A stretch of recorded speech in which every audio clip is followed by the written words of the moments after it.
បាទអ្នកមីងធ្លាប់តែដេកចែកដេកយំបាទមកតាមដែលគាត់រៀបរាប់ជូនខ្ញុំហ្នឹងគឺចូល6ឆ្នាំហើយជំងឺជាប់សរសៃចង្កេះលៀនឌីសបាទកម្មទី4កម្មទី5បាទហើយ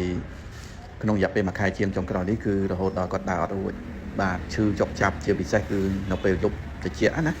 បាទឥឡូវនេះគឺមកជួបជាមួយនឹងខាងយើងខ្ញុំបាទយើងខ្ញុំកំពុងតែសម្រួលជាមួយនឹងមជ្ឈជាសាស្ត្របុរាណចិនហើយនឹងស្អំជាមួយនឹងឧបករណ៍បើតសៃឬក៏ទាញតសៃឬក៏យើងអាចហៅមួយយ៉ាងទៀតទៅហៅក្រាស់អគិសនីបាទសម្រួលតសៃឈាមបាទហើយនេះគឺជាសកម្មភាពខ្លះៗទេបងប្អូនមិនមែនជា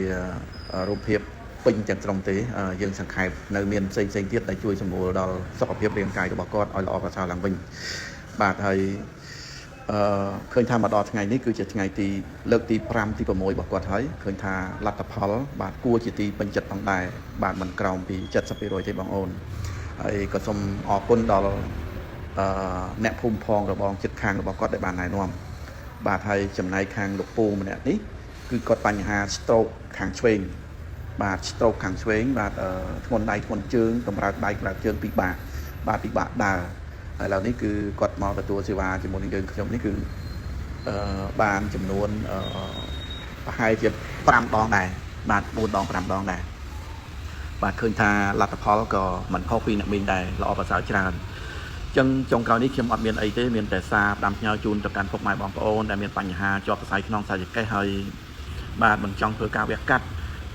ដែលមានហានិភ័យពោះនោះដូច្នេះយើងខ្ញុំអាចជួយបញ្ជៀសនៅបញ្ហាទាំងអស់នេះបានគ្រាន់តែមកសម្រួលជីកចរសរសៃតាមបែបបុរាណចិនជាមួយនឹងឧបករណ៍ដូចដែលខ្ញុំបានរៀបរាប់សង្ខេបណាបាទរយៈពេលខ្លីទេគាត់នឹងល្អប្រសើរជាទីពេញចិត្តផងដែរបាទអញ្ចឹងបងប្អូនជ្រើសរើសចំកន្លែងទី1គឺចំណេញថវិកាទី2ចំណេញពេលវេលាទី3សុវត្ថិភាព 100% អត់មានហានិភ័យទេខ្ញុំក្រោយនេះជូនពរដល់ពុកម៉ែបងប្អូន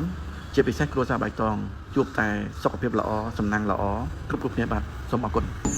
គិតដល់អាហារបំពន់សុខភាពសូមនឹកដល់សុខភាពពណ៌បៃតង